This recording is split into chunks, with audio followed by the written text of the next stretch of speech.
요새 네. 헝다 사태도 있고 미국의 테이퍼링 이슈도 있고 네. 또 우리나라 금리 인상 이슈도 있잖아요. 네. 그래서 그런지 앞으로 이제 부동산이 폭락한다 아니면은 네. 더 올라간다 등등 네. 얘기가 되게 많아요. 네. 근데 문제는 뭔지 아세요? 몰라요. 듣다 보면 다 맞는 말인 것 같아요. 그건 그렇죠. 네. 그래서 대체 네. 뭐가 맞는 말일까요? 뭐 부동산 상승과 하락에 있어서 어떤 절대 진리 이런 것들을 지금 물어보는 게 아닌가 싶기는 해요. 네, 그런 게 있나요? 절대 진리는 없겠지만 그래도 확률이 굉장히 높은 것은 있겠죠. 전 있다고 믿어요. 예를 들어서 지금 뭐 하락에 대한 이야기 했는데 사실 가격이 상승을 많이 하고 나면 항상 그 이야기는 나올 수밖에 없다고 봐요. 언젠가는 하락을 할 테니까. 근데 이제 재미난 건 그분들이 하락에 대한 이야기를 할 때 한두 가지 지표를 꺼내지 않고 되게 다양한 지표를 꺼낼 거예요. 맞아요. 중국의 어떤 건설사가 어려우니까 하락할 거다. 네. 뭐 금리가 이러니까 하락할 거다. 뭐 코로나가 오니까 하락할 거다. 인구가 감소하니까 하락할 거다. 그게 뭐 한 10가지 돼요. 네. 다 달라. 그리고 각각의 논리가 또 다 맞아 보여요. 이게 무슨 말이냐면 지표가 많다는 건 기준이 없다는 소리죠. 사실은. 네. 이걸 역으로 이야기하면. 네. 저는 한 가지 지표만 들이댈 거거든요, 사실은. 그것만 봐도 되는데 왜 쓰잘데가 없는 걸 보느냐. 네. 그런 생각을 가지고 있죠. 그래서 저는 한 가지 지표는 수요와 공급이라고 보고요. 네. 수요와 공급이 항상 줄다리기를 하고 있다. 그리고 이 두 친구가 맨날 싸운다. 피 터지게.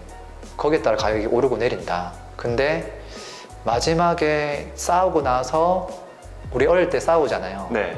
마지막에 그 게임이 어떻게 하면 게임이 종결되는 줄 알아요? 네. 피나면 지는 거. 코피 나면 지는 거거든요.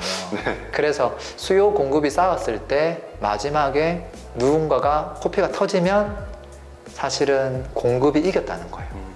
공급이 이겨서 흐른 코피가 사실은 미분양이거든요. 그래서 어떻게 보면 수요 공급은 일반인이 뭔가 그걸 분석하거나 이해하기가 굉장히 어려워요. 왜? 수요 공급 말 자체가 경제 용어잖아요. 네. 굉장히 어렵고요. 그 다음에 수요가 뭐 호황기에는 이게 수요가 막 늘어났다가 불황기에는 이게 줄어들어요. 가만히 있지 않거든요. 그럼 뭐 이게 어느 정도가 적정 수요냐 이것도 파악하기 힘들고 반대로 공급도 마찬가지예요. 변하기 때문에 두 개 다 변하는데 이거를 절충점을 찾기가 어렵죠. 그래서 그냥 일반인들한테는 제가 이렇게 얘기하죠. 수요 공급 잘 모르겠다 싶으면 미분양만 보세요. 코피가 났는지 안 났는지 보면 되니까. 네. 지금 전국에서 미분양이 최근 들어서 조금 생기고 있는 지역이 대구거든요. 코피가 좀 터지고 있다는 거죠. 근데 이제 그렇게 얘기하면 그러면 코피 터질 때까지만 계속 기다렸다가 그러면 내가 뭔가를 샀는데 갑자기 미분양 터지면 내가 대응할 수 있는 시기가 없잖아요. 그럼 어떻게 하느냐. 그거를 제가 한 가지 더 조언을 하면 코피가 난다 안 난다를 알 수 있어요. 뭐를 보면 되냐면 청약 경쟁률을 보면 돼요. 그 경쟁률이 100대 1 하다가 10대 1 하다가 2대 1 이 정도로 떨어지면 야 요거 조만간 코피 하면 터지겠는데 그 시그널을 계속 주는 거죠. 그래서 최근에 대구가 미분양 났지만 그 시그널은 이미 6개월 전부터 우리한테 줬거든요. 경쟁률이 줄어들면서. 그래서 어느 정도는 준비할 수 있는 기간이 있죠. 그래서 잘 모르겠다 싶으면 미분양만 봐도 되지 않을까. 그래서 혹여나 뭐 하락한다는 이야기하는 사람들이 있으면 저는 질문이 한 가지밖에 없어요. 그 하락한다고 얘기했던 그 지역 현재 미분양 수치가 어떻게 됩니까? 그게 인구 대비 몇 프로쯤 되나요? 저는 그 질문을 무조건 할 거예요. 그럼 지금 서울 미분양이 네. 거의 없는데 없죠. 그럼 이미 많이 오른 지역이 또 올라간다는 얘기인가요? 올라간다가 아니죠. 하락할 가능성이 매우 낮다. 오르거나 정 안 되면 보합할 수도 있죠. 근데 그러다가 보합으로 가다가 또 시간 지나면 또 오르잖아요. 상승을 예측하는 건 미분양만 보고 예측하는 건 조금 어려워요. 왜냐하면 그 끝은 알 수 없으니까. 근데 하락은 알 수 있다는 거죠. 그치, 우리 하락에 대한 이야기를 막 하고 있는 거잖아요. 네. 네. 그거에 대한 절대 진리는 미분양이다. 이 한 줄인 거죠. 그럼 네. 결론적으로 앞으로 서울은 네. 하락할 가능성은 매우 낮다. 네. 이렇게 결론을 내도 되나요? 되죠. 그리고 미분양이 과거에 났었던 그 시기에 어느 정도의 미분양이 발생했느냐라고 봤을 때 제가 그냥 통계적으로 그냥 평균치를 내보니까 인구 대비 한 0.1%, 만약에 서울이 1000만 명이잖아요. 인구가 대략 네, 네. 조금 안 되지만 네. 곱하기 0.1%는 0.01이 아니라 0.001. 네. 그 정도면 숫자가 10,000명은 돼야 될 거예요. 10,000명. 네. 근데 지금은 10,000명이 아니라 뭐 한 200명도 안 되거든요. 네. 0에 가깝거든요. 네. 근데 만약에 서울이 미분양이 별로 없는데 경기도와 인천이 다 감싸고 있잖아요. 네. 이게 미분양이 정말 많으면 영향을 받겠죠. 왜? 같은 생활권이니까. 그래서 어떻게 보면 서울만 보면 안 되고 수도권 전체를 다 같이 봐줘야 되죠. 그래서 과거에 이제 가격이 한번 폭락했을 때 생각보다 수도권, 특히 서울은 미분양이 적었지만 약간 많긴 했지만 그래봤자 한 1000세대밖에 안 되거든요. 많은 게 아니잖아요. 네. 1000에서 4000 사이였기 때문에. 근데 경기도와 인천은 굉장히 많았거든요. 미분양이. 네. 한 4만 세대씩 있었거든요. 그러니까 수도권 전반적으로 충분히 하락할 수 있는 정도의 미분양이 발생했던 거죠. 근데 지금은 인천도 미분양이 거의 없고 심지어 경기도도 거의 없고 서울도 거의 없어요. 이 상황에서는 그 누구도 하락할 수 있는 여지가 거의 없다고 봐야 되지. 특히나 서울은 더 안전하다고 봐야 되겠죠. 너무 쉽게 답이 명확해진 것 같아요. 네. 결국에는 네. 코피가 나는지 안 나는지만 보면 하락하는지 안 하는지 알 수 있다는 얘기인 거네요. 그렇죠. 랭구님, 근데 네. 이 미분양 네.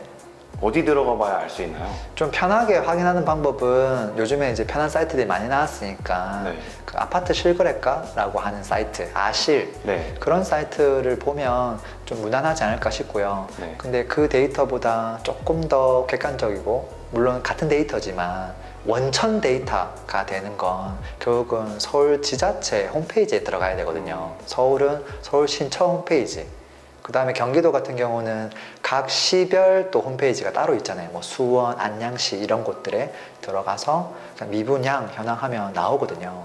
그것들을 이제 집계해서 보는 거죠. 근데 일일이 집계하기 힘드니까 그냥 잘 되어 있는 사이트에 가서 아까 아실 같은 사이트에 가서 클릭 한 2-3번이면 대부분 다 확인할 수 있지 않을까 싶어요.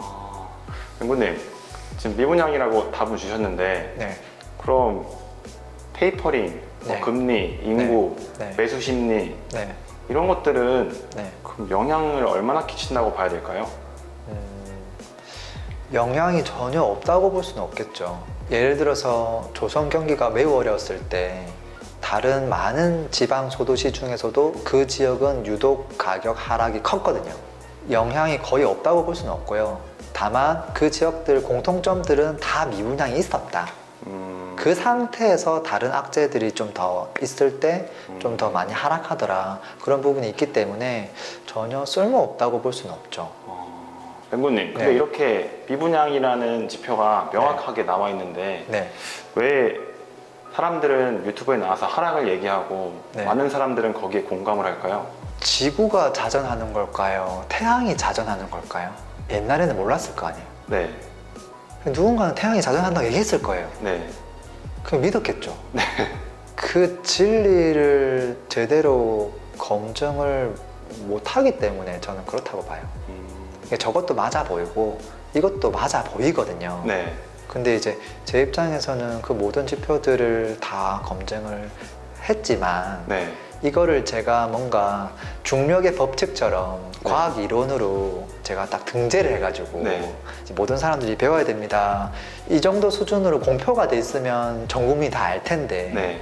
이거는 이제 사회 현상이다 보니까 그런 기준들이 없잖아요. 네. 그러니까 그냥 10년 전에도 이야기를 했지만 믿는 사람 믿고 안 믿는 사람 안 믿고 앞으로 제 자녀가 한 20살이 넘었을 때도 분명히 저는 지금과 똑같은 갑론을박은 있을 거라고 보거든요.